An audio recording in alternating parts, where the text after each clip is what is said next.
Dear Cameroonians, dear leaders of change, dear Cameroonian youth, it is an honor for me to address these few words to you on such a special day dedicated to you and making the 59th edition with the theme Youth, Maturity and Responsibility for the Consolidation of Peace, Security, Economic Growth and the Democratic Process.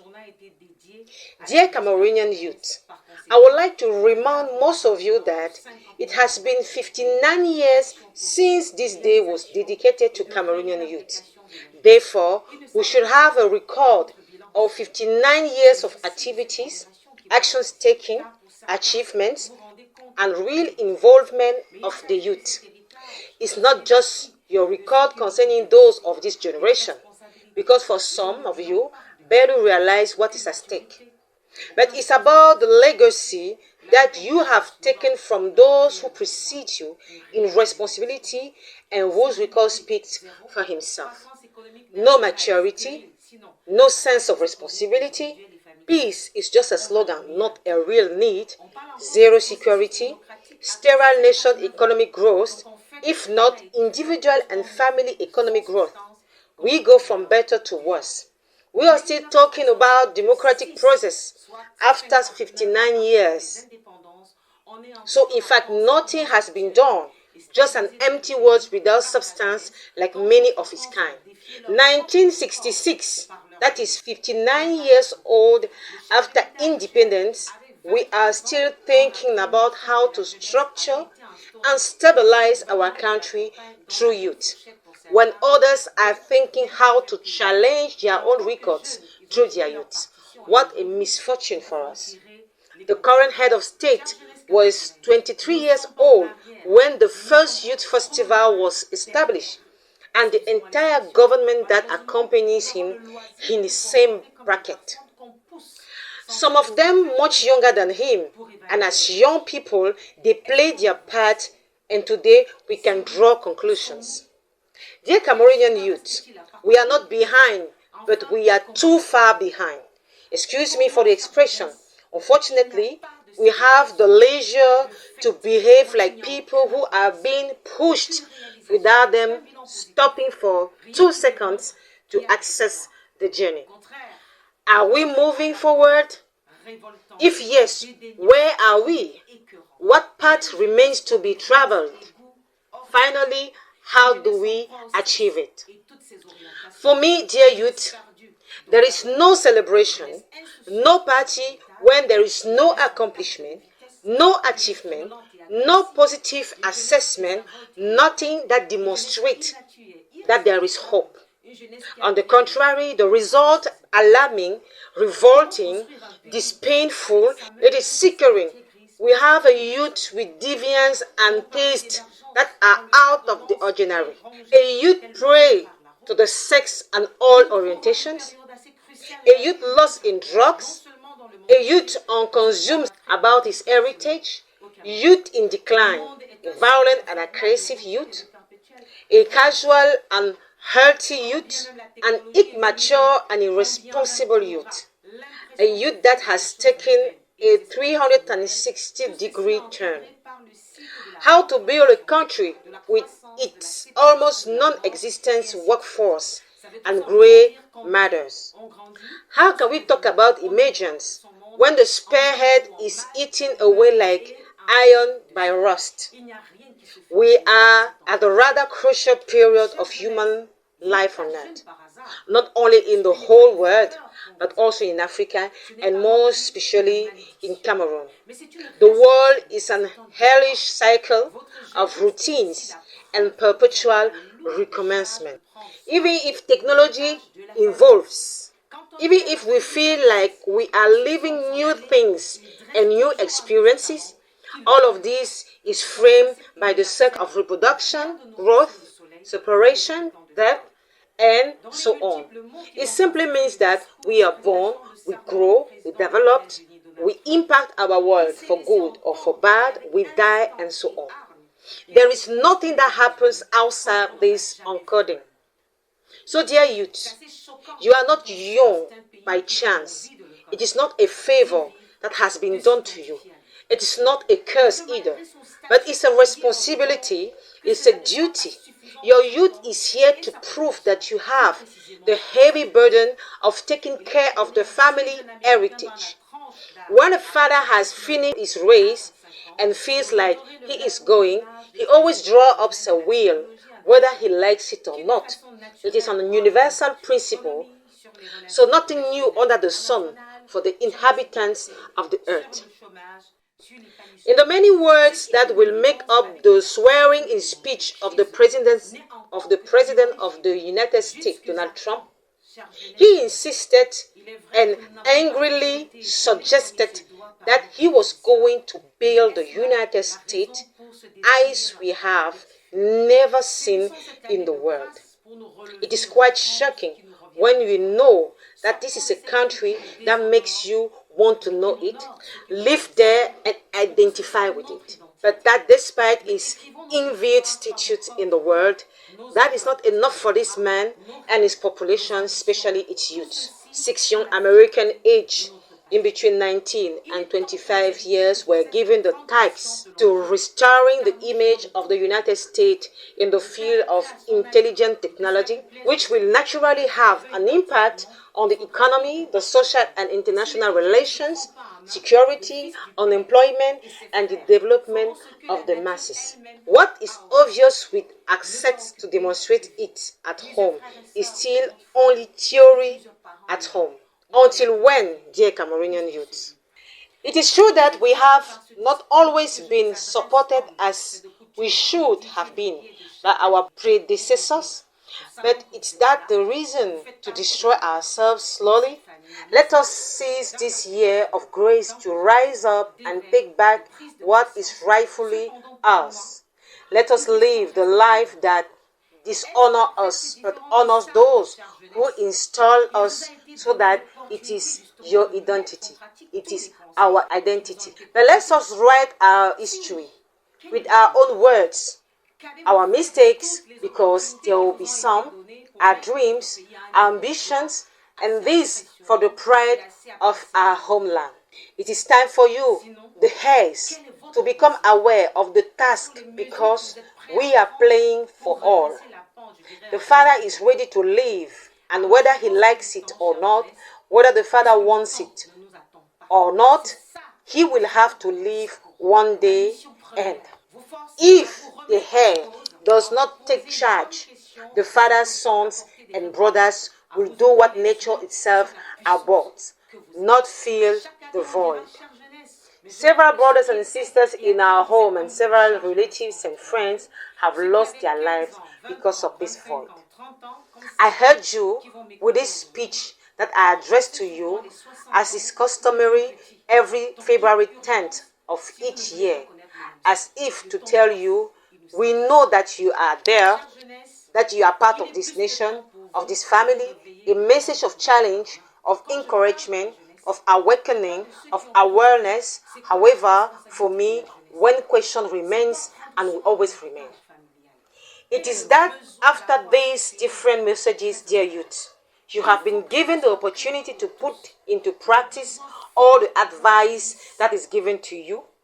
If so, what is the assessment? What have you done with all the opportunities that have been given to you to put your country at the level of glory that is quite impressive and quite appreciable in the whole world? If not, what is your decision? What measures you are prepared to take to get back on track? I will say, to lift the country up. Then I think it is time, dear youth, since time does not wait for us. That is the vision of my speech. Its primary vision, to force you to question yourself, to ask yourself the right question, and if possible provide answers, to open your eyes to the power that you have. Every year we will say, dear youth, but I believe that those who were and to whom we said dear youth in 1982, those who were 15, 20, 25, and 30 years old, like some who will listen to me today, are now in their 60s for the youngest. So there is urgency if you do not want to know the same fate. Time passes. It does not stop. Dear youth, it is high time for you to make up and take your destiny in hand. When I talk about youth, I'm talking about those who have understood what youth is. What is the responsibility of youth? What is taking care of family inheritance?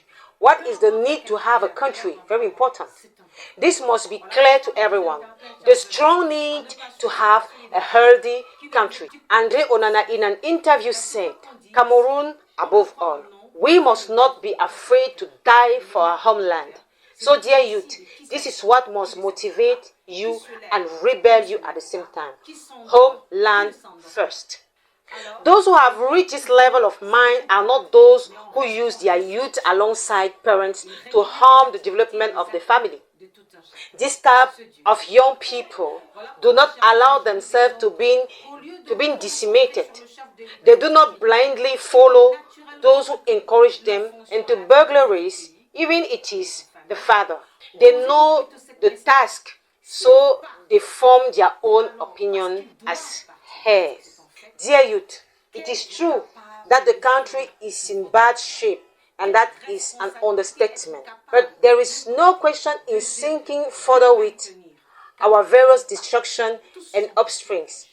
I am not asking you to go into the streets, make noise, or disrespect the regime in place and the entire government that goes with it, or even to serve destruction, or to go on social media and be odious in your language, to be rude, vulgar, and carefree. Because it must be said, we are Bantu people. And among us, if there is something special that God has given us, it is respect of gray hair. So you have the right to be disappointed and dissatisfied and even angry with your parents and leaders. But do not show. Parents can often get on your nerves, but there is a way to tell parents they are wrong. There is a way to tell them they are wrong. No matter what quality, color, or value a parent is, it is a parent. This is why I call on you, dear youth, not to follow this leadership that does not educate you in the right way. Because whether it's said, whether we believe it or not, God is the master of the whole earth. He is the master of universe. He is the one who decides who sits, who does not sit, who gets up, who does not get up, who falls asleep, who does not fall asleep.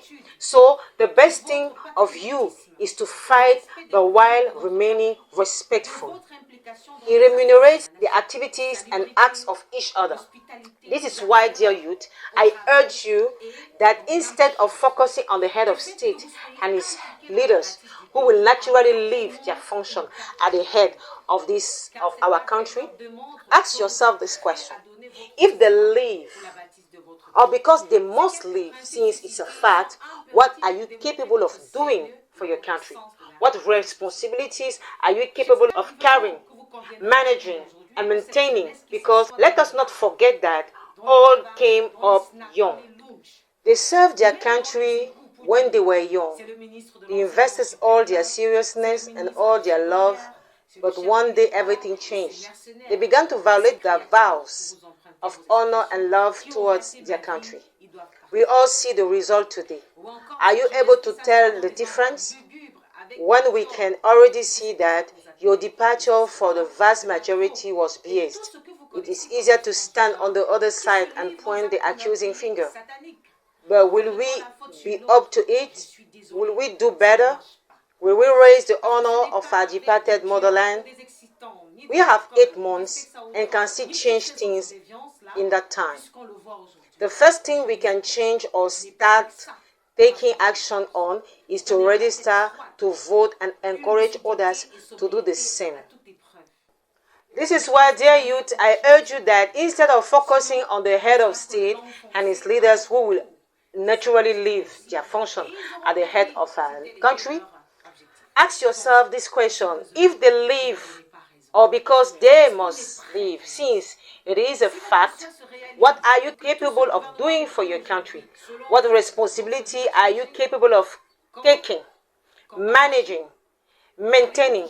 Because let's not forget that all came up young. A true citizen who calls himself young and boasts of being so much know that he is the heir. He is the potential successor. Therefore, he must prepare himself to take his responsibilities. Are you ready to take your responsibility? It's not just about age, dear youth, but much more. It's about your language, your dress code, your respect of institutions, your diligence in your studies, your patriotism, respect for the colors of our homeland, your involvement in the affairs of the nation, cleanliness, respect, hospitality, handwork, studies, and the fact that you are involved in building the country by having at least one voter card. Because this voter card shows that you are ready to give your voice for the building of your country. These few principles mentioned above are imperative to demonstrate your seriousness and sense of responsibility. I sincerely hope that you will agree with me today that these young people who sit in bars, cabarets, snack bars, lounge, even in the sewer to say it is the Minister of Higher Education or the secondary education, it is the head of state, that is mercenaries and his creatures, to borrow your expressions, who have spoiled my life. They must go. These youth who sit in gloomy space with hard drugs and all that you know as substances of the kind, who indulges in murderous and satanic acts by blaming the others. I am sorry it does not work like that, because it is not with heart and stimulants or alcohol or excessive sex or all these deviances. Since we see it today, the youth is lost, that we are going to change things. It is by having a cool head, a lucidity and sobriety at all costs. This is the only way we will change the government. Otherwise, we will only sink it in turn if it continues like this. And they will have won if that was their own. So I am sorry, do not give them reason. Are we ready, youths? If your wish comes true and all this government is no more today, according to you, your life will change? How? Are you still going to wait for us to do everything for you? Where will you be?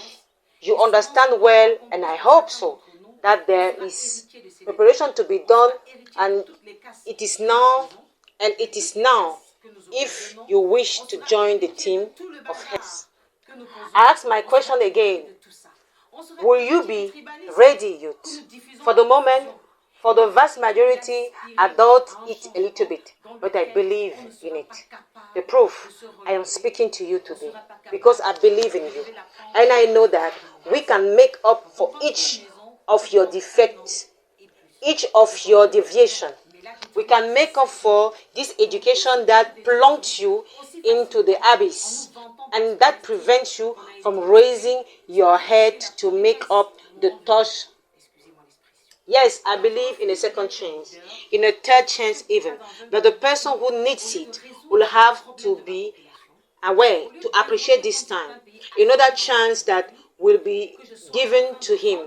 I am open to exchange and to a frank and direct collaboration with all those who want to get in touch with me. You know, dear youth, we have to tell each other the truth. It is easier to be odious, vulgar, flippant, and irresponsible than to provide solutions. However, the life of a leader does not belong to people of this education, but to visionaries, to true patriots, the people who knows how to pull themselves together and say, I was wrong. How can I get back up? My speech in this period is not to tell you everything is bad or everything is fine, or that it is a third party, your problem. The reason for your negligence, your flippancy, your bad education. No. It is true that we parents are largely responsible for this state of affairs, but I say again that each child has the responsibility to choose the education that suits him best. And this is what we notice today in our society. However, to tell you not choose cowardice, laziness, to destroy our heritage little by little, otherwise we will be recognized as this generation that shows that it is worse than that of our leaders, that we want to throw out at all costs worse. Of course they must live, but according to the rules and good manners without shedding blood. Look at our country today. It does not look great. Bodies are falling, fires everywhere. That is not what I call change. Change, I do not mean destroy what you have. When we say go change, we do not mean tear your clothes. Go change is to remove what is there and put something else, because it could be that tomorrow you will need what you have today, which is not appropriate for this current circumstance. Unfortunately, we destroy what we do not even have yet. When we come to sit down, we will have a double job on our hands, dear youth. With all the debts that our parents have contracted in our absence and often under the complicity gaze of some of us, we will be the heirs to these debts. We will be the heirs to all the damage that we do. We will be the heirs to all the mess we created. We will be the heirs to all this. We will be the heirs to the tribalism that we spread so profusely. There is no question of aspiring to a change in which we will not be able to turn things around as quickly as possible. When you build a house, it can take a year or more, depending on the house. But destroying it is in 5 minutes. So everything that we destroy so easily by bragging because we think we have been hurt, it will cost us an arm and a leg when the time comes. Excuse me the expression. So I refuse to be a leader, to be a head of state in a country where instead of solving the problems of my population, instead of evolving as some countries still aspire today, I am going to backwards. Yet we are already too far behind, because we must come and repair what we should not have destroyed because of carelessness, lack of consciousness. Unfortunately, it is on purpose that you behave like this. It was taught from the world of darkness. It was taught in the government to further maintain a certain system in place. But I tell you, dear youth, it must stop. For that, I still need your faith, your desire to fight, to be part of the wanting to restore things, to want a country. I beg to you, stop, pause. Not responding is not a sign of weakness. Often silence is a sign of greatness. And in silence, you prepare yourself for a better attack, an intellectual attack, and an attack from well-educated people, from reasoning people, a reasonable and bright-headed people. I'm happy to know that you listen to me and know that you will listen to me, and that reassure yourself that this speech travels all the social network and the phones of all young Cameroonians here and elsewhere, hoping that God will grant us the grace to lead this country. It is time to educate yourself, correct your mistakes, regret your actions, and look for ways to be better. To sit down and correct what needs to be corrected, to pluck what needs to be plucked, to redo what we ourselves have destroyed while waiting to be elected to this supreme responsibility, to make our country a paradise on earth with youth proud of it. I wish you a very good listening. I wish you a very beautiful youth festival, but I wish you even more to you young people to take this day as an introspective day. It is the second month of the year. We have 10 more left until the end of the year, but 8 months for the presidential election. To serve your country, to do your civic duty, to catch up, because I am convinced that we will have the opportunity to manage this country. So we will need a youth capable of doing it, educated, equipped, seasoned, aware to do it. Thank you for listening. May God bless us. May God bless Cameroon.